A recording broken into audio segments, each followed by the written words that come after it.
Hi friends, welcome back to Karthik Icon YouTube channel.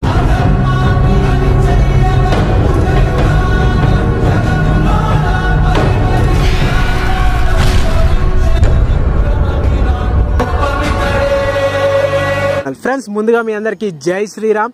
ఈరోజు video వచ్చేసి one more explore video. ఈరోజు మనం ఏం ఎక్స్ప్లోర్ చేయబోతున్నాం అంటే హరిహర నందన అయ్యప్ప స్వామి దేవాలయం అయితే ఎక్స్ప్లోర్ చేయబోతున్నాం. సో అది ఎక్కడో లేదు, ఈ దేవాలయం అడ్రస్ వచ్చేసి మన కరీంనగర్ హైవేకి అనుకున్న షామీర్పేట అనే గ్రామం నుంచి లెఫ్ట్ పోతే నల్సార్ యూనివర్సిటీ వస్తుంది. దాని దాటి ఒక 2 కిలోమీటర్ల ముందుకు వెళ్తే ఈ గుడి అనేది అక్కడ చెరువు పొంటి నిర్మించబడి ఉన్నది. ఈ గుడి దగ్గర ప్రకృతి అనేది చాలా ఆహ్లాదకరంగా, ఆనందంగా, విలాసవంతంగా ఉంటుంది. ఈ గుడిని చూస్తే మనకి సేమ్ మన శబరిమల అయ్యప్ప స్వామి దేవాలయం లాగానే మనకు అనుభూతి కలుగుతుంది. సో చాలా మంది రిగ్రెట్ అంటే బాధపడతారు కదా మన దగ్గరలో దేవాలయం లేదని. సో ఇదైతే చాలా దగ్గరలో, మన దగ్గరలోనే ఉంది. ఇప్పుడు నాకు వెళ్ళినాక తెలిసింది కాబట్టి మీకు కూడా తెలియాలి అని చెప్పి ఈ గుడి కావచ్చు మళ్ళీ 365 రోజులు ఓపెన్ చేసే ఉంటుంది, అంటే ఎప్పుడు బంద్ చేయరన్నమాట. సో ప్రతిరోజు పూజలు అందుకుంటాడు అయ్యప్ప. కలుగుతుంది కట్టడం గిట్ట మొత్తం ప్రతి ఒక్క దానికి దాని అర్థాలు కూడా ఈ వీడియోలో ఉండబోతున్నాయి. అందుకని ఈ వీడియో చివరిదాకా చూడండి, కొంచెం కూడా మిస్ చేయకుండా. చాలా ఇన్ఫర్మేటివ్ గా ఉండబోతుంది ఈ వీడియో. లేట్ చేయకుండా వీడియోని అయితే చూసేద్దాం. Let's watch.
నమస్తే గణనాథాయ శంకరాపరమూర్తయే విఘ్నేశాయ నమస్తుభ్యం ప్రణపతి విఘ్నహారిణే భూతనాథాయ విద్మహే సదానందాయ ధీమహి తన్నో శాస్తా ప్రచోదయాతు. శ్రీ మహాగణాధిపతయే నమః. శ్రీ సుబ్రహ్మణ్య స్వామినే నమః. శ్రీ హరిహరనందన అయ్యప్ప స్వామినే నమః. అందరికి కూడాను స్వాగతం, సుస్వాగతం. మన యొక్క పూడూరు గ్రామమునందు మేడ్చల్ జిల్లా హరిహరనందన అయ్యప్ప స్వామి 18వ బడి ఏకశిలతో చేయించబడి ఈ యొక్క క్షేత్రమంతా కూడాను ఒక రాతి దేవాలయంలో మొత్తం అంతా కూడా కట్టి ఉన్నారు. ఈ యొక్క దేవాలయంలో నిత్యం అనేక భక్తులతో ప్రతి నిత్యం కూడాను పడి పూజల చేత స్వామివారు అత్యంత వైభవపేతంగా పూజలన్నీ కూడా అందుకుంటూ ఉన్నారు ఆ యొక్క అయ్యప్ప స్వామివారు.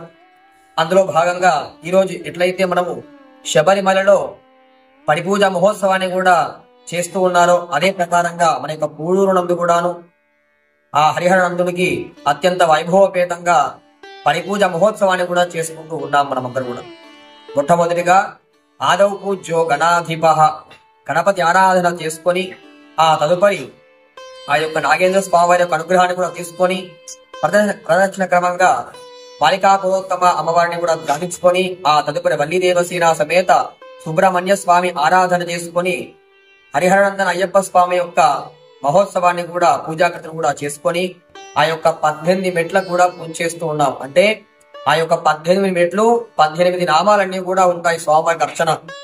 ఏమిటయ్యా అంటే మనకి కామ క్రోధ లోభ మోహ మదమాశ్రయము 6, అదే విధముగా ఈర్ష్య ద్వేషము 2 8, ఆ తదుపరి పంచభూతములు అంటే పృథివ్యాపస్తేజో వాయురాకాశాతు, పృథివీ అంటే భూమి, అప్ అంటే నీళ్లు, తేజ అంటే అగ్ని, వాయు అంటే ఆ యొక్క గాలి, ఆకాశం అనగా మన యొక్క ఆకాశం. ఇవన్నీ కూడా పృథివ్యామస్తేజో వాయురాకాశ 13.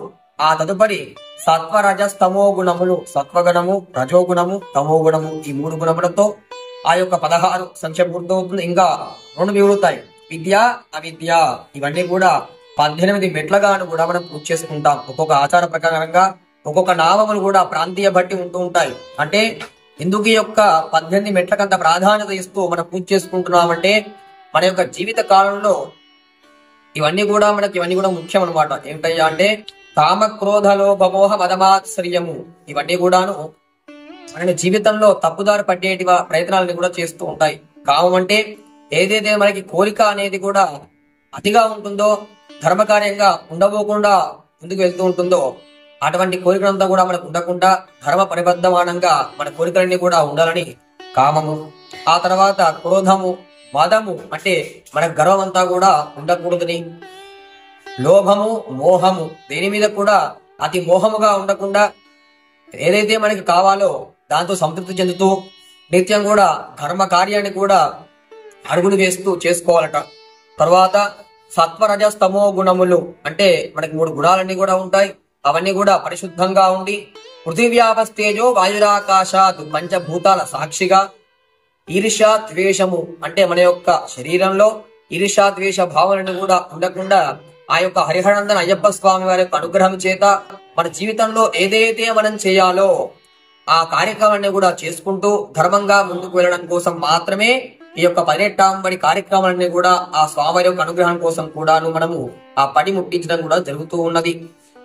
ఆ విధంగా మనలో ఉన్నటువంటి అజ్ఞానాన్ని కూడా, అజ్ఞానం అంటే మనకు తెలివి లేకపోవడం కాదు, ఏదైతే మనము కార్యం చేస్తుంటామో మనము ధర్మంగా ఉన్నప్పటికీ కూడాను పక్కవారు కూడాను అధర్మంగా మాట్లాడినట్లయితే అది కూడా మనకు దోషం వస్తుంది. కాబట్టి అటువంటి దోషములన్నీ కూడా అజ్ఞానాన్ని కూడా వదిలిపెట్టి జ్ఞానాన్ని కూడా ప్రసాదించమని ఆ స్వామివారు కూడా చేస్తున్నాము.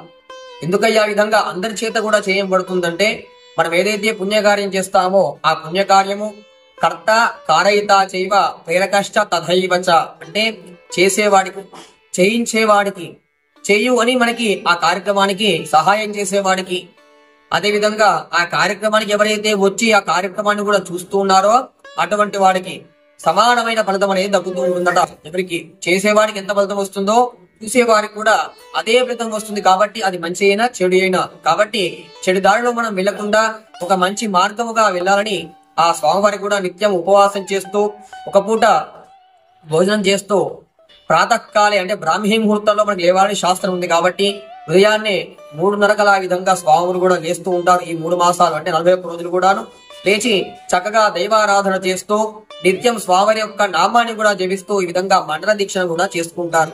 ఈ కార్యక్రమమే స్వామివారిని అర్చనలో ఎన్నో అర్చన భాగాలన్నీ కూడా ఉంటాయి, ఒక్కొక్క స్వామివారికి ఒక్కోలాగా. కాబట్టి ఈ యొక్క హరిహరానందన అయ్యప్ప స్వామికి ఈ విధంగా కార్యక్రమాలన్నీ కూడా ఉంటాయి. కాబట్టి ప్రతి ఒక్కరు కూడాను ఇంకా ఎంతో ఇప్పటి నుండి కూడా ఎవరైతే మాల వేసుకుంటారో వారు కూడా ప్రతి ఒక్కరు కూడా మాల వేసుకోమని ఇంకా కన్యాస్వామిని కూడా పెంచుతూ మన యొక్క అయ్యప్ప స్వామి సనాతన ధర్మాన్ని కూడా కాపాడుతూ ప్రతి ఒక్కరి బాధ్యతగా మనమందరం కూడా ఉండాలని హిందూ ధర్మానికి కూడా మనస్ఫూర్తిగా నమస్కారం చేస్తూ, ఇంకా ఈ దేవాలయం యొక్క టైమింగ్స్ వచ్చేసి ఉదయం 6 గంటల నుంచి రాత్రి 9 గంటల వరకు ఓపెన్ ఉంటుంది. సో ఫ్రెండ్స్, ఈ గుడి ప్రధాన అర్చకులు అంటే ఈ గుడి నిర్మాణం అప్పుడు ఫస్ట్ ఈ గుడిని ప్రతిష్ట చేసిన పంతులు గారితో, అంటే ఈ గ్రామ పంతులు గారు కూడా వీరే. సో ఈ గుడి గురించి పూర్తి వివరాలు వీరిని అడిగి తెలుసుకుందాం. సో దీని ప్రత్యేకత ఏంది, సో ఏ గుడికి వెళ్ళినా వేరే గుళ్ళల్లో ఈ మెట్లు అనేవి నార్మల్ గా కట్టేస్తారు, కానీ ఇక్కడ మాత్రం ఈ మెట్లు కరెక్ట్ ఉన్నాయి. సో వాటి ప్రత్యేకత ఏంది, ఈ విగ్రహాల యొక్క ప్రత్యేకత ఏంది, సో నవగ్రహాలు కూడా వేరే గుళ్ళ దగ్గర ప్రతిదీ సిమిలర్ గా ఉంటాయి. నవగ్రహాలు ఏది ఏ దేవుడో కూడా తెలియనట్టు ఉంటాయి, కానీ ఇక్కడ మాత్రం అచ్చుకొట్టినట్టు ప్రతిదీ కనిపిస్తుంది. సో పూర్తిగా ఈ గుడి గురించి తెలుసుకుందాం అడిగి స్వామివారిని. చెప్పండి పంతులు గారు దీని గురించి పూర్తి వివరాలు, ముఖ్యంగా దీనికి ప్రధానంగా ఈ మెట్ల గురించి చెప్పండి ఫస్ట్. అంటే శబరిమలలో మనం చూసుకున్నట్టయితే స్వామివారికి 18 మెట్లు ఎట్లా ఉంటాయో ఆ 18 మెట్ల పైన స్వామివారు 18 ఆయుధాలు వేసినట్టుగా 18 మెట్లకి 18 దేవతలు ఉన్నట్టుగా మన గుడిలో కూడా ఉండాలని మా ధర్మకర్త మల్లారెడ్డి గారు ఆయన దృఢ సంకల్పంతో ప్రతి మాల వేసుకున్న ప్రతి ఒక్కరూ శబరిమలకి వెళ్లేటువంటి పరిస్థితి రాకపోవచ్చు. కొన్ని సందర్భాల్లో వెళ్దాం అనుకున్నప్పటికీ ఆ ముందు రోజో తర్వాత రోజో వాళ్ళకు అనుకోని పరిస్థితుల్లో మాల తీసేయాల్సినటువంటి పరిస్థితి రావచ్చు. మరి అట్లాంటి వాళ్ళు అంత సడన్ గా వెళ్లి రాలేరు శబరిమలకి. అట్లాంటప్పుడు అట్లాంటి స్వాములు గాని కొంతమంది ఇప్పుడు వయస్సు పైబడిన వాళ్ళు 70 ఏళ్ల పైన ఉన్న వాళ్ళు 80 ఏళ్ల పైన ఉన్న వాళ్ళు కూడా అయ్యప్ప స్వామి వారి దీక్ష చేస్తున్నారు.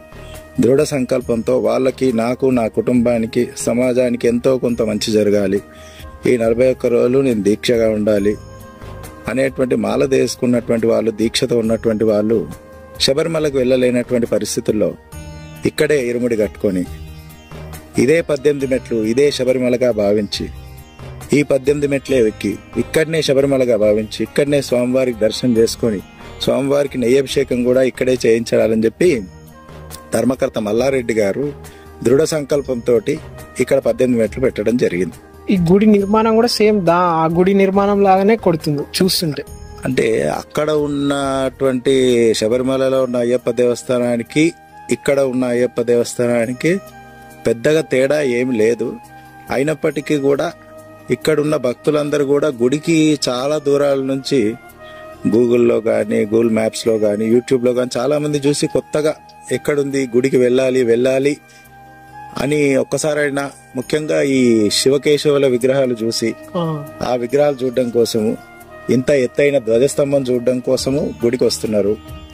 గుడికి వచ్చిన తర్వాత చాలా మంది శివకేశవుల విగ్రహాలు ధ్వజస్తంభం మాత్రమే చూస్తున్నారు, కానీ 18 మెట్ల గురించి మాత్రం ఎవరికి ఎక్కువగా తెలియడం. అయితే ఈ 18 మెట్లు అది వాస్తవికమా యాదృచ్ఛికమా తెలియదు. 18 మెట్లు పెట్టినప్పటి నుంచి 2019 నవంబర్ 23వ తారీఖు ప్రతిష్ట అయింది. ఆ ప్రతిష్ట అయిన సంవత్సరము ఎక్కువ మంది కాకుండా 3-4 స్వాములే ఇక్కడ ఇరుముడి సమర్పించారు ఈ 18 మెట్లెక్కి. ఇకపోతే ఆ తర్వాతి సంవత్సరము ప్రపంచం మొత్తము అల్లకల్లోలం అయిపోయింది కరోనా మహమ్మారి వల్ల. ఆ కరోనా సమయంలో మహమ్మారి వచ్చే సంవత్సరం ముందే ఈ దేవాలయం ప్రతిష్ట అయింది. కరోనా వచ్చిన సమయంలోనే మా మల్లారెడ్డి స్వామి అన్నారు, స్వామి ఈసారి మన దగ్గరికి బాగానే వస్తుండొచ్చు, అందరు ఇరుముడి తీసుకొని శబరిమలలో అక్కడ పర్మిషన్ ఇవ్వట్లేదు కాబట్టి మన దేవాలయంలోనే 18 మెట్లున్నాయి కాబట్టి ఇక్కడే అందరు 18 మెట్లు ఎక్కుతుండొచ్చు, ఇరుముడి కట్టుకొని వచ్చి, లేదంటే మన దగ్గరే ఇరుముడి కట్టుకొని ఇక్కడే 18 మెట్లు ఎక్కి ఇక్కడే నెయ్యాభిషేకం చేసుకుంటుండొచ్చు, దానికి తగ్గట్టుగా మనము ఏర్పాటు చేద్దాము అని చెప్పి అనుకున్నాము. వారి యొక్క సహకారంతో ఆయన ముందుగా అనుకున్న మాట ఏంటంటే దాదాపు మన దగ్గరికి ఒక 100 మంది స్వాముల వరకు ఇరుముళ్ళు తీసుకొస్తుండొచ్చు అని చెప్పి ఒక మాట రఫ్గా అన్నారు. అంతమంది కొత్త దేవాలయము, ఎక్కువ మందికి తెలియదు. ఈ 100 మంది ఎక్కడి నుంచి వస్తారని నేను మనసులో అనుకున్నా కానీ ఆయనతో చెప్పలేదు ఆ మాట. సరే, ఇంతలో దీక్షాకాలం వచ్చింది. టిండు మామూలు మీరు ఏ గుడికి వెళ్ళినా ఆ మాల వేసుకోవడానికి స్వామి మాలకి ఎంత, మాల వేసినందుకు ఎంత అనేది ఉంటుంది. అందరికీ చెప్పాల్సిన విషయం ఏంటంటే హరిహరందన అయ్యప్ప స్వామి దేవాలయంలో ఆయన మాలలకు ఎటువంటి డబ్బులు తీసుకోలేదు. మాల వేయడానికి ఇంత ఖర్చు, ఇరుముడి కట్టడానికి ఇంత ఖర్చు ఏం లేదు. యథాశక్తి ఎవరికి తోచినంత వాళ్ళు వచ్చి ఆయనకి లోపల ఉండే అర్చకుడికే ఇమ్మని చెప్పారు కానీ ఆయన గుడి పైన ఎటువంటి సంపాదనని కూడా ఆశించలేదు. గుడిలో మా గుడిలో హుండీ కూడా ఉండదు. హుండీకి వ్యతిరేకమైన గుడికి ఎవరైనా వస్తే అది గుడిలో ఉండే అర్చకుడికి ఇవ్వాలి గాని వాళ్ళు ఇచ్చే గుడిలో హుండీలో వేసే డబ్బుల వల్ల నేను గుడి కాదు గుడిని మెయింటైన్ చేయడం కాదు, నా తల్లిదండ్రులు ఇచ్చిన స్వశక్తితోటి వాళ్ళు ఇచ్చినటువంటి నా స్వశక్తితో నేను సంపాదించింది వాటితోటే నేను గుడికి నిత్యం జరిగే కైంకర్యాలు, అర్చకుడి వేతనం గాని, పనివారికి గాని, గుళ్ళో నిత్యం పూజా సామాగ్రికి కానీ, ధూపదీప నైవేద్యాలకు కానీ అన్ని కూడా నేనే సొంతంగా భరిస్తానని ఆయన్నే సొంతంగా భరించడం జరిగింది. నెయ్యి అభిషేకము కుటుంబ సభ్యుల సమక్షంలో జరుగుతుంది. ఇక్కడ వాళ్ళు వచ్చేవాళ్ళు, ఇరుముడి కట్టుకొని వచ్చేవాళ్ళు కుటుంబ సభ్యులతో కలిసి వచ్చి ఇక్కడనే వాళ్ళ కళ్ళెదురుగానే ఆ కొబ్బరికాయలో ఉన్న నెయ్యితోటి స్వామివారికి అభిషేకం చేయడం జరుగుతుంది. మొత్తంగా ఆ మండల కాలం పూర్తయ్యే వరకు మా మల్లారెడ్డి స్వామి 100 మంది అంటేనే నేను 7 నుంచి వస్తారు ఈ 100 మంది అనుకున్నా. అది శబరిమలకి పోలేని వారు ఇక్కడికి వస్తారు కదా అయ్యవారు 100 మంది అంటే, లేదు స్వామి అంతమంది వస్తారో రారో అనే ఉద్దేశంలో నేనుండే. కానీ మరి ఆయన మాట అయ్యప్ప స్వామి విన్నాడా, లేకపోతే అయ్యప్ప స్వామి ఎందుకు ఇంత దూరం అనుకుని ఆ స్వామిని ఇక్కడ పంపించిందో తెలియదు. 550 మంది ఇరుముడులు ఇక్కడనే సమర్పించింది. కరోనా టైంలో 550 మంది స్వాములు ఇరుముడులు ఇక్కడనే సమర్పించారు. చాలా గొప్ప విషయం. అది మామూలు గొప్ప విషయం కాదు. గుడి కట్టిన సంవత్సరం లోపలనే 550 మంది అంటే ఆ వచ్చిన స్వామికి నేను పూడూరులో ఇరుముడి సమర్పించిన అనే ఉద్దేశంలో లేడు. ఈ 18 మెట్లు ఎక్కిన తర్వాత స్వామి నాకు ఈసారి శబరిమలకు వెళ్ళలేదు అనే సందేహం లేదు స్వామి, ఇదే నాకు శబరిమల అనే ఫీలింగ్ లోకి వచ్చేసిండు ఆ స్వామి. అంటే ప్రతిదీ అందించిండు. ఆ స్వామికి నెయ్యి అభిషేకం జరిగింది. తన కళ్ళెదురుగా, తన కుటుంబ సభ్యుల కళ్ళెదురుగా నెయ్యి అభిషేకం జరిగింది. అభిషేకం చేసిన నెయ్యి ఆయనకే ఇచ్చేసి అరవన్న పాయసం కూడా ఇచ్చి, కుదిరితే వాళ్ళకు కూడా ఇక్కడనే వాళ్ళ కుటుంబ సభ్యులకు భోజనాలు కూడా చెప్పచ్చు. స్వామి మీరు ఏదవుతారు భోజనం చేసి వెళ్ళండి అని వాళ్ళ కుటుంబ సభ్యులకు కూడా చెప్పి వెళ్ళారు. దానికి కూడా వచ్చిన వాళ్ళందరూ చాలా సంతోషపడ్డారు. ఇందాక మీరు అడిగారు శబరిమల దేవస్థానానికి ఈ దేవస్థానానికి చాలా పోలికలు ఉన్నాయండి. అంటే మన గుడి గురించి మనము ఎక్కువ గొప్ప చెప్పుకోవడం అని కాదు, ఇది 365 రోజులు కూడా తెరిచి ఉంటుంది. శబరిమల దేవస్థానానికి ఆడవాళ్ళకి పర్మిషన్ లేదు. చిన్నపిల్లలు, వృద్ధాప్యంలో ఉన్న మహిళలు వెళ్ళొచ్చు, కానీ ఇక్కడికి ఎవరైనా రావచ్చు. దీక్ష తీసుకోవడం చిన్నపిల్లలు, వృద్ధులే తీసుకుంటారు ఎట్లయినా. కానీ మా పూడూరు దేవస్థానంలో మాత్రం 365 రోజులు గుడి తెరిచే ఉంటుంది. ఎవరైనా గుడికి రావచ్చు. కానీ చాలా మంది ఆడవాళ్ళకి ఉన్న అపోహ ఏంది, అయ్యప్ప గుడి మనం వెళ్ళొచ్చా, మనం వెళ్ళకూడదా, శబరిమలకు వెళ్ళొద్దు అంటారు కదా. ఆడవారి ఇంట్లో అన్నిట్లో విషయాల్లో ఆడవాళ్ళు భాగస్వామ్యం ఉన్నప్పుడు దేవాలయానికి ఆడవాళ్ళు రావచ్చా లేదా అనేది చాలా మంది అపోహ. అదెవరినైనా అడిగితే ఆ సందేహం నివృత్తి అవుతుంది. కానీ మనం పోవద్దేమో అని వాళ్ళు అడగకుండా అట్లనే ఉంటారు. కాబట్టి ఖచ్చితంగా అందరికీ చెప్పేది ఏంటంటే ఆడవాళ్ళు కానీ మగవాళ్ళు కానీ ఎవరైనా ఎటువంటి వయసు వాళ్ళైనా శుద్ధిగా ఉన్నప్పుడు ఖచ్చితంగా పూడూరు అయ్యప్ప స్వామి దేవాలయానికి వచ్చి స్వామివారిని దర్శనం చేసుకోవచ్చు. అది దీని ప్రత్యేకత చెప్పండి, ఇక్కడ ఉన్న విగ్రహాల ప్రత్యేకత. అయ్యప్ప స్వామి జననము శివకేశవుల తనయుడని అందరికీ తెలుసు. అవును. మరి ఆ విషయం గుళ్ళోకి రాగానే ఫస్ట్ అర్థం కావాలంటే వాళ్ళిద్దరిని కూడా వాళ్ళిద్దరి ప్రతిమలు కూడా ఇక్కడ ఉండాలని చెప్పి ఈ రెండు కూడా మొదలు ఈ శివుడు విగ్రహం కూడా ప్రతిష్ఠ చేసింది. దానికి కూడా యంత్ర ప్రతిష్ఠ చేసింది. ఇది కూడా దీనికి కూడా ఈ శివయ్య విగ్రహం గాని విష్ణుడు విగ్రహానికి కూడా ఇవి ఇక్కడ ప్రతిష్ఠ సమయంలో ఇవి ఇక్కడ నిల్చోబెట్టడానికి కూడా చాలా ఇబ్బందులు ఎదురైంది. అయినప్పటికీ కూడా కాస్త ఆలస్యమైనా పర్వాలేదు అని చెప్పి వాటికి కూడా వెండి విగ్రహాలు చేయించి ఆ వెండి విగ్రహాలు అందరూ వేసి గర్తంలో వేసి యంత్రాలు పెట్టి వాటికి కూడా ప్రతిష్ఠ చేయడం జరిగింది. ఇవి కూడా ప్రాణ ప్రతిష్ఠ చేసిన విగ్రహాలు కూడా శివుడు గాని విష్ణుమూర్తి గాని శివరాత్రి రోజు కూడా ఆ శివుడికి చక్కగా ఉదయాన్నే అభిషేకం జరుగుతుంది. ప్రాణప్రతిష్ఠ అంటే జనరల్ విగ్రహాలు కూడా మామూలుగా విగ్రహం ఏదో అలంకార కోసం పెట్టింది కాదు, రెండు కూడా యంత్రంతో ప్రాణప్రతిష్ఠ చేసిన విగ్రహాలే అవి. ఇకపోతే విష్ణుమూర్తి విగ్రహం ఉంది మనకి. వైకుంఠ ఏకాదశి గాని ముక్కోటి ఏకాదశి గాని విష్ణువుడికి సంబంధించినటువంటి ఎటువంటి పర్వదినాలు వచ్చినా, ఇప్పుడు కార్తీక మాసం ఉంది, కార్తీక మాసంలో శివకేశవుల ఆరాధన అంటే ఇటు శివుడిని అటు విష్ణుమూర్తిని ఇద్దరిని కొలవాలి. అందుకే మనం కార్తీక మాసంలో మాల వేసుకుని ఇద్దరి ఆరాధన చేస్తాం, శివకేశవుల ఆరాధన చేస్తాం. మార్గశిర మాసం కూడా శివకేశవులు ఇద్దరికి ప్రీతి. ఈ విష్ణుమూర్తికి ఇప్పుడు వచ్చేటువంటి వైకుంఠ ఏకాదశికి గాని ముక్కోటి ఏకాదశికి గాని ఆయనకు కూడా విష్ణుమూర్తికి కూడా అభిషేకము అలంకరణ ప్రత్యేక పర్వదినాల్లో రోజు కూడా అర్చన జరుగుతుంది.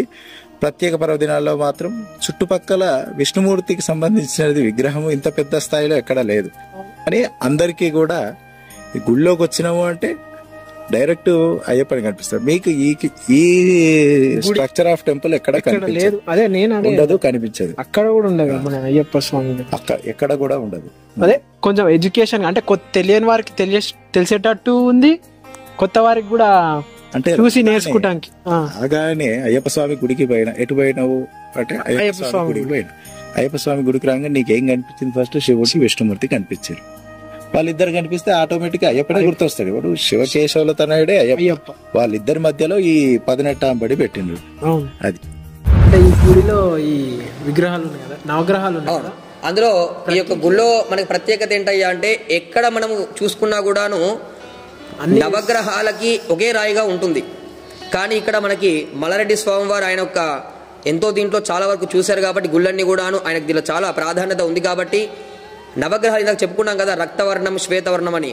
ఏదైతే నవగ్రహాలు ఆయా రంగుల్లో ఉంటాయో మీరు అక్కడ చూసినట్లయితే గుడి ముందు ఆవరణలో ఈశాన్య మూలంలో సూర్యుడు ఎరుపు రాయి రంగుతో మాత్రమే చేయించబడిన సూర్యుడు ఉంటాడు అక్కడ. ఆ తర్వాత చంద్రుడు ఆయన తెలుపు రంగులో ఉన్నటువంటి రాయితో మాత్రమే ఆయన తయారు చేశారు. ఆ తర్వాత అంగారకుడు ఆయన కూడా ఎరుపు రంగులో ఉన్నటువంటి రంగుతో రాయితో మాత్రమే ఆయన తయారు చేశారు. ఆ తర్వాత బుధుడు పీతవర్ణం ఆకుపచ్చ అనుకున్నాం కదా, ఆ రాయితో ఆయన తయారు చేశారు. ఆ తర్వాత బృహస్పతి గురుడు పచ్చరాయిలో ఆయన తయారు చేశారు. శుక్రుడు తెలుపు రంగు రాయితో ఆయన తయారు చేశారు. శనేశ్వరుడు నీలిరంగు రాయితో ఆయన తయారు చేశారు. ఆ తదుపరి రాహువు ధూమ్రవర్ణం అంటుంటారు, విభూతి కలర్లో ఉంటాడు ఆ కలరు, ఆ యొక్క రంగుతో ఆయన తయారు చేశాడు ఆ రాయితో. ఆ తర్వాత కేతువు చిత్రవర్ణము 2-3 రంగుల ఉన్నటువంటి రాయితేత కూడా ఆ కేతు గ్రహాన్ని కూడా ఏదైతే రంగులో ఉంటాయో ఆ రంగుల్లో ఆ విగ్రహాలను కూడా తయారు చేయించి చక్కగా ప్రతిష్టాపన కూడా అత్యంత వైభవపేతంగా చేయించారు. ఎందుకంటే ఇప్పుడు ఉన్నటువంటి జనరేషన్లో చాలామంది కూడా మర్చిపోతున్నారు కాబట్టి ముందు వచ్చేటువంటి పిల్లలందరికీ కూడా తెలియాలని ఆయా రంగుల్లో ఆ యొక్క దేవతామూర్తులను కూడా ఆయన ప్రతిష్టాపన చేసి ఆ విధంగా ప్రతి ఒక్కరికి కూడా నవగ్రహాల దర్శనాన్ని కూడా ఈ యొక్క పూడూరు గ్రామం నందు హరిహరనందన అయ్యప్ప క్షేత్రం ముందు ఉన్నటువంటి నవగ్రహాలలో కూడా మనకు ఆ యొక్క నవగ్రహాలు ప్రతి ఒక్కరు కూడా దర్శనాన్ని కూడా ఇస్తున్నాయి. కాబట్టి తద్వారా కూడా మీరు ఇక్కడికి వచ్చి ఈ యొక్క దేవాలయంలోకి చూసినట్లయితే ఆ నవగ్రహాలను కూడా ఆ రంగుల్లో మీరు చూడవచ్చండి. కాబట్టి ప్రతి ఒక్కరు కూడా వచ్చి ఈ దేవాలయాన్ని కూడా దర్శనం చేసుకోవచ్చు. చాలా చాలా ధన్యవాదాలు ఇంత విలువైన సమాచారాన్ని మా నెక్స్ట్ జనరేషన్కి అందిస్తున్నందుకు. ఇలాంటి వాళ్ళు ఉంటేనే మాకు కొంచెం తెలుస్తుంటాయి అలాంటి. అంతే, సంతోషం. ఎందుకంటే మీ ప్రయత్నం ఏంటంటే మీరు ఒక్కరే ఈ యొక్క రాష్ట్రం అంతా కూడా దేశమంతా కూడా తిరిగి చెప్పలేరు కాబట్టి మీకు దొరికినటువంటి ఆ యొక్క అవకాశము ఒక దూరం అంటే ఫోన్ ద్వారా ఒక యూట్యూబ్ ఛానల్ పెట్టడం వల్ల ప్రతి ఒక్కరు కూడా ఈ వార్తను అనేక మంది కూడా చూస్తుంటారనే భావన మీది. కాబట్టి మీకు ఎంతో కొంత విషయం తెలుసు. ఇంకా కూడా విషయం తెలిసిన వాళ్ళ దగ్గరికి వెళ్ళి ఆ కొత్త విషయాలన్నీ కూడా పెట్టడం ద్వారా ఇంకా 10 మందికి తెలిసి సనాతన ధర్మాన్ని కూడా ముందుకు తరిపించేటువంటి సంకల్పం మీలో గొప్పదైంది ఉంది. కాబట్టి మీరు ఈ విధంగా మా చేత వీడియోలు చేయిస్తున్నారు. కాబట్టి ఇంకా ఎంతో పండితోత్తములు కొత్త విషయాలని కూడా చెప్పి ఈ ఛానల్ని ముందుకు తీసుకెళ్ళి ఈ ఛానల్ ద్వారా అనేక మంది కూడా వీక్షించి మన యొక్క సనాతన ధర్మ విశిష్టత అంతా కూడా తెలుసుకొని ప్రతి ఒక్కరు గర్వపడేలా ఈ విధంగా మనం చేస్తున్నాం. కాబట్టి వారు కూడా వారి యొక్క చరిత్ర అంతా కూడా రోజు నిత్యం ఎంతో సమయం దొరుకుతూ ఉంటుంది. మీకు దొరికిన సమయంలో ఈ వీడియోను కూడా చూస్తూ మన యొక్క హిందూ ధర్మాన్ని కూడా ముందుకు నడిపించవలసిందిగా ప్రతి ఒక్కరు కూడా ఈ ఛానల్ ద్వారా మళ్ళీ ఒకసారి విజ్ఞాపన చేస్తూ ఉన్నాం. జై శ్రీరామ్. జై శ్రీరామ్. అందరికీ నమస్కారం. ఈరోజు చాలా సంతోషంగా ఉంది. అయ్యప్ప స్వామి మండల పూజ సందర్భంగా పూడూరులో ఉన్న అయ్యప్ప స్వామి ఆలయంలో వచ్చి పూజలు చేసుకోవడం, ఇక్కడ ఆలయ చైర్మన్ ఫౌండర్ అయిన మల్లారెడ్డి గారి ఇన్విటేషన్ తోటి ఇక్కడికి వచ్చాము. ఎన్నో సంవత్సరాల నుంచి వారు చెప్పినా కూడా కుదరలే. ఈరోజు మండల పూజ సందర్భంగా ఇక్కడ విచ్చేసినందుకు చాలా సంతోషంగా ఉంది. ఏ విధంగా అయితే శబరి అయ్యప్ప స్వామి టెంపుల్ ఉందో అదే మాదిరిగా ఇక్కడ అన్ని ఆలయాలు ఎవరిది వాళ్ళకి సపరేట్ గణేష్ ఉంది, సుబ్రహ్మణ్య స్వామిది, నాగరాజ స్వామిది. ఇక్కడ వచ్చినాక చాలా సంతోషం, చాలా ప్రశాంతంగా ఉంది. ఇక్కడ దీక్ష తీసుకున్న వాళ్ళు కూడా అదృష్టవంతులు. కిందనే సన్నిధానం ఉంది. స్వామివారి ఆశీస్సులు ప్రతి ఒక్క స్వామిపై ఉండాలి, భారతదేశంలో ఉన్న ప్రజలపై ఉండాలి. దీక్ష తీసుకున్న ద్వారా ఎవ్వరికి కూడా ఎలాంటి ఆటంకాలు కలగకుండా దీక్ష మొదలైనప్పటి నుంచి దీక్ష విరమించుకున్నాక శబరి వెళ్ళి అక్కడ నెయ్యాభిషేకం చేసే వారికి ఎలాంటి ఆటంకాలు లేవద్దు, ఎలాంటి భంగం కలగొద్దని మనసారా అయ్యప్ప స్వామిని ప్రార్థిస్తూ అయ్యప్ప స్వామి ఆశీర్వాదంతో ప్రతి ఒక్కరికి ఆయు ఆరోగ్యాలు అష్ట ఐశ్వర్యాలు కలగాలని, సకల సంతోషాలు కలగాలని మనసారా అయ్యప్ప స్వామిని ప్రార్థిస్తున్నా. ఈ దీక్ష ద్వారా ప్రతి ఒక్కరికి ఆరోగ్యంతో పాటు ప్రశాంతత, సంతోషం, శాంతి కలుగుతుంది. కాబట్టి దీక్ష తీసుకొని అందరు ప్రతి ఒక్కరు శబరికి వెళ్ళాలని మనసారా కోరుతున్నారు. శరణమయ్య. స్వామి శరణం. స్వామి శరణం. స్వామి స్వామి శరణం. పేరు స్వామి మల్లారెడ్డి. సో ఈ స్వామి ఈ గుడి చైర్మన్ అనమాట. సో ఈ గుడిని ఎందుకు నిర్మించాలని అనుకున్నారో తన మాటల్లోనే తెలుసుకుందాం. స్వామి చెప్పండి, ఈ గుడిని ఎందుకు నిర్మించాలనుకున్నారు? ఫస్ట్ నేను 2000లో మాలేసుకున్నప్పుడు అయ్యప్ప దేవాలయము మేడ్చల్లో ఉండే స్వామి. మేము మేడ్చల్ దేవాలయంకి వెళ్ళి మేము అక్కడ మాలధారణ చేసుకుంటుండే. జ్యోతి స్వరూప సంఘం అని అక్కడున్న మా గురువుగారు మాకు మాలధారణ చేస్తుండే. అక్కడి నుండి వచ్చిన తర్వాత మేము మాల వేసుకొని ప్రతి సంవత్సరం శబరిమల వెళ్ళి వచ్చేటప్పుడు మేము ఒక ఊర్లో వేరే దేవాలయంలో ఉంటుండే. అక్కడ మాకు సౌకర్యాలు సరిగా లేవు, స్నానాలు చేయడానికి కానీ మాకు అన్ని విధాలు లేదు. వాటి తర్వాత ఇక్కడ వచ్చి ఒక దేవాలయ నిర్మాణం చేయాలనే సంకల్పంతో ఎందుకు అనుకున్నానంటే ఫస్ట్ హిందూ ధర్మ పరిరక్షణ కోసం చేయాలనుకున్నాం సార్. హిందూ ధర్మాన్ని మనం కాపాడాలంటే 10 మందికి ఉపయోగపడే పని చేయాలి. జనరల్గా అందరూ ఏం చేస్తూ ఉంటాం, పేరు రావడానికి రాజకీయాలు చేస్తూ ఉంటాం. ఆ రాజకీయాలు చేస్తే ఏమవుతుందని అంటే రాజకీయాలకు విలువ లేకుండా పోయింది. రాజకీయం చేసే వాళ్ళు ఎవ్వరు కూడా ఏమనుకుంటే స్వార్థం కోసం పనిచేస్తున్నారు. ఆ స్వార్థం అనేది లేకుండా ప్రతి ఒక్కరికి మంచి ధర్మం వైపు తీసుకెళ్ళాలి, మంచి మార్గాన్ని ఎంచుకోవాలి. రాజకీయం నేను చేసుకుంటూ పోతే నేను రాజకీయానికి డబ్బులు ఖర్చు పెడితే నాకు పేరు వస్తుంది, కానీ నేను నలుగురికి నేను ఏం మేలు చేయగలుగుతాను, ఏం మంచి చేయగలుగుతాను, వాళ్ళందరికీ కూడా మంచి ఆరోగ్యాన్ని అందించగలుగుతాను. ఇట్లా చేస్తే ఈ 41 రోజు దీక్ష వలన ఆరోగ్యం బాగుపడుతుంది, వాళ్ళకి దైవ సంకల్పం కలుగుతుంది, వాళ్ళ ఇంట్లో వాళ్ళందరూ కూడా అన్ని చెడు అలవాట్లకి బానిసలు కాకుండా ఉండాలని ఇలాంటి ఒక దేవాలయం నిర్మించి చాలామంది భక్తులను తయారు చేయాలనే ఆలోచనతో నేను ఈ సంకల్పం తీసుకొని ఈ దేవాలయం మొదలుపెట్టిన రోజు నిజంగా వాస్తవంగా నా దగ్గర అంతగా డబ్బులు లేవు స్వామి. నేను స్వామివారు చేపించుకున్నాడు కాబట్టి నాతో సేవ చేసే భాగ్యం నాకు కలిగిందని అనుకుంటున్నా. నేను చేయడం గొప్ప కాదు. మా తల్లిదండ్రి ఒక మాట చెప్పినారు ఆ రోజు, నీ దగ్గర డబ్బులు లేకున్నా సరే ఏదైనా ప్రాపర్టీ అమ్మైనా సరే కానీ కంప్లీట్ చేయి, ఆ దేవాలయం నీ కోరిక మేరకు నిర్మాణం కంప్లీట్ చేయి అని చెప్పి వాళ్ళు ఇచ్చిన ధైర్యంతో ఇవాళ వాళ్ళు నాకు ఆదర్శంగా నా తల్లిదండ్రి దేవులు, తర్వాత నాకు అన్నీ సర్వం అనుకుంటాను. నేను నాకు అయ్యప్ప స్వామిని ఎంతైతే నేను నమ్ముతానో, నాకు జన్మనిచ్చిన తల్లిదండ్రి నాకు అంతకన్నా గొప్ప అని నేను అనుకుంటాను. అదే నా ఆలోచనతో నేను నిర్మాణం స్టార్ట్ చేసినాను, కంప్లీట్ చేయాలని అనుకున్నాను. నాకు భక్తి ఉన్నంత మాత్రాన అందరికీ భక్తి ఉండాలని లేదు అనే ఆలోచనతో నేను ఎవరిని కూడా డబ్బులు తీసుకోవాలి, చందా చేయాలి, చందాతో నేను దేవాలయం నిర్మాణం చేయాలనే ఆలోచన కాదు. అంటే మీరు ఒక్కరే కట్టారు ఈ గుడిని? నేను నిర్మాణం చేసేటప్పుడు ఫస్ట్ స్టార్టింగ్లో మా స్వాములందరూ కూడా వాళ్ళ ఎంతో కొంత, అంటే వాళ్ళ శక్తి కొద్ది, డబ్బు కాదు కానీ వాళ్ళు ఎంతో కొంత పని చేయడం, నాకు సహకరించడం.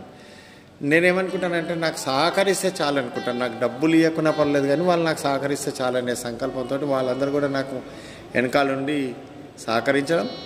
డబ్బులు రూపకంగా వాళ్ళ దగ్గర ఉండకపోవచ్చు, కానీ ధైర్యంగా నేను ఏమనుకున్నానంటే నాకు మాలేసుకున్నా కదా, నేను ఒక ఎక్కువ ఇష్టమైపోయింది. నాకు అయ్యప్ప స్వామి అంటే ఎక్కువ ఇష్టమైపోయింది. నాకు కూడా మంచి కలిగింది బాగా. అంటే చేసే బిజినెస్ కానీ నేను చేసే పనిలో కానీ నాకు అన్ని విధాలా నాకు అయ్యప్ప స్వామి మంచి సహకరించి నన్ను అన్ని విధాలు బాగా చూసింది. కాబట్టి నా దగ్గర కొద్ది డబ్బులు వచ్చినాయి కాబట్టి కట్టడానికి నేను వెనక ముందు ఆడకుండా కట్టేసాను అనమాట. కట్టాలనే ఆలోచనతో కట్టినాను. ఇంతమందికి ఎందుకు సౌకర్యం కల్పించాలి అని అనుకుంటున్నానంటే ఈ చుట్టుపక్కల ఎక్కడ కూడా లేదు, దేవాలయం లేదు. మళ్ళీ అక్కడికి వెళ్ళాలి. శబరిమల వెళ్ళి 41 రోజు దీక్ష చేసి కొంతమంది 60-70 సంవత్సరాల తర్వాతనో వాళ్ళకు హెల్త్ ప్రాబ్లమ్స్ వచ్చో, కొంతమంది హ్యాండిక్యాప్డ్ ఉండో, వాళ్ళు ఇంకా ఆరోగ్యంగా లేకపోవడం వలన రేపు రాను భక్తులు ఎక్కువ మంది అయిపోయేసేసి చాలా దూరంలో ఉంది. కాబట్టి ఇక్కడే వాళ్ళు దీక్ష కంప్లీట్ చేసుకొని ఇరుముడి ఇస్తారు. మనం అలాంటి సౌకర్యం కల్పించాలి అనే ఆలోచనతోటి అంత దూరం వెళ్ళి ఆ స్వామిని దర్శించుకోవడం. ఆయన అక్కడుండే మూల విరాట్ ఆయననే, కానీ ఇక్కడ ఒక సౌకర్యం ఇక్కడ ఉన్న వాళ్ళకి వెళ్ళలేని వాళ్ళకి మనం సౌకర్యం కల్పించాలనే ఆలోచనతోటి ఇది కంప్లీట్ చేయడం జరిగింది, ఈ నిర్మాణం చేయడం జరిగింది. ఈ గుడి యొక్క నిర్మాణం సేమ్ వాటిలాగానే ఉంది అంటే ఎక్కడి నుంచి మీకు ఈ థాట్ వచ్చింది అలానే నిర్మించాలని? సిమెంట్లో నిర్మిస్తే 50 సంవత్సరాలే దేవాలయాలు ఉంటాయి. మళ్ళీ పెయింటింగ్ కూడా లేదు గుడికి, మొత్తం రాతి దేవాలయ నిర్మాణం చేస్తే కొన్ని వేల సంవత్సరాలు ఉంటాయి. ఎందుకనంటే కాకతీయులు కట్టిన దేవాలయాలు కానీ, కృష్ణదేవరాయలు కట్టిన దేవాలయాలు కానీ, అట్లా రాజులు కట్టిన దేవాలయాలు 500 సంవత్సరాలు, 1000 సంవత్సరాలు, 2000 సంవత్సరాల నుండి రాతిలో కట్టిన దేవాలయాలు అనేటి ఇంకా కూడా అదే నిర్మాణం అట్లాగే ఉంది. ఇంకోటి రాతిలో కడితే దానికి ఉండే శక్తి వేరు. ఈ సిమెంటు స్టీలులో కట్టే నిర్మాణాలకి ఈ నిర్మాణాలకి డిఫరెంట్ ఏంటంటే ఇది ఒక 75% సిమెంట్లో అయితే 100% 100 రూపాయలు ఖర్చు అవుతుంది, 75 రూపాయలు సిమెంట్లో ఖర్చు అవుతుంది. కానీ అదేమో 50 సంవత్సరాలు ఉంటుంది, ఇదేమో 500 సంవత్సరాలు 1000 సంవత్సరాలు ఉంటుంది. కాబట్టి దీనికి లైఫ్ ఉండాలనే ఆలోచనతో ఎక్కువ రోజులు ఇలాంటి దేవాలయాలు ఉంటే మనకు హిందూ ధర్మంలో ఒక మాట ఏం చెప్తారనంటే భిన్నమైన ఏ విగ్రహాన్ని కూడా మనం పూజించడానికి మనకు అవకాశం లేదు, అది పనికిరాదని చెప్పేసి చిన్న ఏదన్నా మురికి కానీ చిన్న డ్యామేజ్ అయితే దాన్ని తీసి పక్కన పెడతాం, అది భిన్నమైంది అంటాం. ఆ భిన్నం అనేది రాతి దేవాలయాల్లో చాలా తక్కువగా కనబడుతుంది, తక్కువ అవుతుంది. సిమెంట్లో కడితే చిన్నగా ఏదో తగిలేసేసి అది భిన్నం అవుతుంది, అక్కడ మళ్ళీ మనం నిర్మాణం చేయడం జరగదు. కాబట్టి భిన్నమైంది హిందూ ధర్మంగా మనం పూజించరాదు. కాబట్టి ఈ రాతి దేవాలయాలు అయితే చాలా స్ట్రాంగ్గా ఉంటాయి, గట్టిదనంగా ఉంటాయి అని ఆలోచనతో చేశారు. మీ ఆలోచన కూడా రాజుల్లాగానే ఉంది, మీ కట్టడం కూడా రాజుల్లాగానే కట్టారు. అంటే ప్రజలకి ఏది ఉపయోగపడుతుందో అలాంటిదే మీరు సేమ్ ఒకప్పుడు మన హిందూ దేవాలయాన్ని ఎలా కట్టారో సో అలా మీరు కట్టారు. అది మీలాంటి వాళ్ళు ఇంకా ఉంటే మాకెంతో సంతోషం, ఎందుకంటే మన హిందూ తత్వం ఇంకా ఇలానే ముందుకెళ్తుంది. సో మీ సంకల్పం వలన మాలాంటి వాళ్ళకి చాలా యూస్ఫుల్, యూత్ నెక్స్ట్ వాళ్ళకి చాలా అవేర్నెస్ వస్తుంది కూడా. దానికి చాలా కృతజ్ఞతల ధన్యవాదాలు మీకైతే. ఇంకా చెప్పండి, మీకు ఇంకేమైనా చెప్పాలనుకుంటున్నారా వాళ్ళకి, చూసే వాళ్ళకి? అంటే ఫస్ట్ తల్లి తండ్రి దైవం గురువు అన్నీ, తల్లి తండ్రిని ఫస్ట్ ప్రేమించండి అని చెప్తున్నాను. ప్రతి ఒక్కరికి ఏం చెప్తానంటే తల్లి తండ్రిని ఫస్ట్ గౌరవించండి. ఏదైనా పోతే మళ్ళీ వస్తుంది, కానీ తల్లి తండ్రి అనేవాళ్ళు పోయిన తర్వాత రారు. 9 సంవత్సరాలు వాళ్ళు మనని కడుపులో మోసిన తల్లి, 9 సంవత్సరాలు మనని బాధ్యత తీసుకొని మనకు అన్ని విధాలు సేవ చేసిన తండ్రి, అంటే 9 నెలలు 9 సంవత్సరాలు. అన్ని సంవత్సరాల్లో కనీసం వాళ్ళ 9 నెలల్లో మోసినందుకన్నా 9 నెలల్లో తల్లిని తండ్రిని చూడని వాళ్ళు చాలామంది ఉన్నారు. కనీసం ఇట్లనన్నా కనీసం దైవకార్యంగా వెళ్తేనన్నా వాళ్ళకింత జ్ఞానోదయం కలుగుతుందేమో అని తాగి చాలామంది యువత అనేది పెడదారిన బట్టి రోడ్ల మీద ఇష్టానుసారంగా తాగి ఇష్టానుసారంగా వాళ్ళు ఫోన్లు యూజ్ చేసి వాళ్ళు చేసే వాటికి వాళ్ళ తల్లి తండ్రి చెప్తే కూడా ఇలలేని పరిస్థితుల్లో వాళ్ళు ఫోనే పెద్ద ప్రపంచం అయిపోయింది. ఫోన్ చేతిలో ఉంటే నేను ఇక అన్నీ తెలుసు నాకు, ఇక ఇదే నాకు, దీనికన్నా ఏం లేదు, ఇక నేను నా అంతా హీరో లేడనే పరిస్థితిలో ఉన్నారు ఇప్పుడు యూత్. అది కరెక్ట్ కాదు. యూత్కి నేనేమంటానంటే నువ్వు నలుగురికి ఆదర్శంగా, నలుగురికి ఉపయోగపడేటట్టుగా, నీ తల్లిదండ్రికి నువ్వు న్యాయం చేయి, నీ తల్లిదండ్రికి నువ్వు నేనేం చేస్తున్నా, సేవ ఏం చేస్తున్నా, వాళ్ళకి ఏం మేలు చేస్తున్నా అని చెప్పి ఫస్ట్ అది ఆలోచించమంటున్నాను. ఇప్పుడున్న యువతకి ఏమంటున్నానంటే భక్తి మార్గంలో కొద్దో గొప్ప, మొత్తానికి నేను భక్తికి వెళ్ళమంటలేను, కొద్దో గొప్ప అంటే మనం చెడు అలవాట్లకి దూరంగా ఉండి భక్తి మార్గంగా వెళ్ళమని చెప్తున్నాను. అది ప్రతి ఒక్క యూత్కి ఇవాళ కాదు, వాళ్ళకు ఒక 60-70 సంవత్సరాలు వచ్చినాక వాళ్ళకి గుర్తొస్తుంది. నిజంగా కూడా నా ఏజ్ వచ్చేసి ఇవాళ నేను 53 సంవత్సరాలు 52 సంవత్సరాలు 52-53 ఇయర్స్, కానీ నా సంకల్పం 23 ఇయర్స్ నాడు 2020లోనే నేను ఇలాంటి ఆలోచన చేసినాను. అంటే నాకు అప్పుడు ఎంత ఏజ్ ఉంటుంది, 33 సంవత్సరాలు. అంటే నేనేమంటానంటే అయినంత మాత్రాన మనం ఏదో సాధు సన్యాసులంగాము. అవును, ఇప్పుడు యువత అయ్యో మేము ఈ దైవ కార్యంలో వెళ్తే మేము సాధు సన్యాసులం అయిపోతామని కాదు. అంటే మంచి జ్ఞానం రావాలి, మంచి హృదయం కలవాలి, ఎదురుగా వాళ్ళు కనబడగానే మనం వాళ్ళని పలకరించే విధానం, నోరు బాగుంటే ఊరు బాగుంటుంది అంటాం. కాబట్టి మనం మంచిగా మాట్లాడితే ఎదురుగా వాళ్ళు మనకు ఏ పనైనా చేయగలుగుతారు, ఏ సంకల్పమైనా తీసుకుంటే మనం ముందుకు వెళ్ళగలుగుతాం. మనం మాట్లాడే విధానంలోనే ఉంది. అంటే దైవ కార్యంలోకి వచ్చిన తర్వాత మంచిగా మాట్లాడే విధానం ఉంటుంది. ఇప్పుడు నేను కూడా అలాగే ఉంటాను.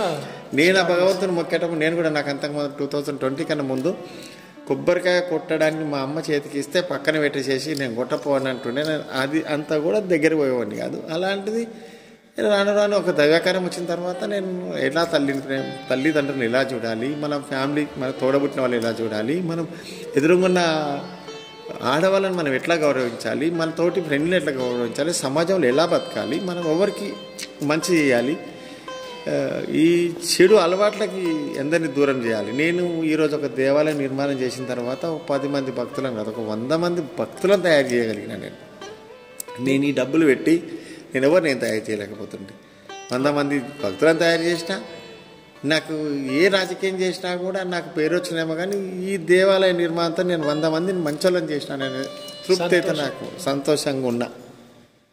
దీంతోపాటు ఏ దైవకార్యం ఎవరన్నా చేసినా కూడా నాకు తోచిన సాయం చేసుకుంటూ పోతున్నాం. అందరికి కూడా యువత మంచిగా ఉంటే బాగుండనే చూస్తున్నాం.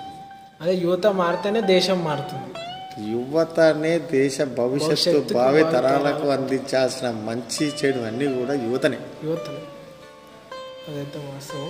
ఇప్పుడు వచ్చే భక్తులకు మీరు ఏం చెప్పాలనుకుంటున్నారు? అంటే 365 రోజులు ఇది ఓపెన్ చేసే ఉంటుంది కదా. 365 రోజులు దేవాలయం 365 రోజులు. మార్నింగ్ ఒక 4 అవర్స్, ఈవినింగ్ ఒక 3 అవర్స్ ఇది ఓపెన్ ఉంటుంది.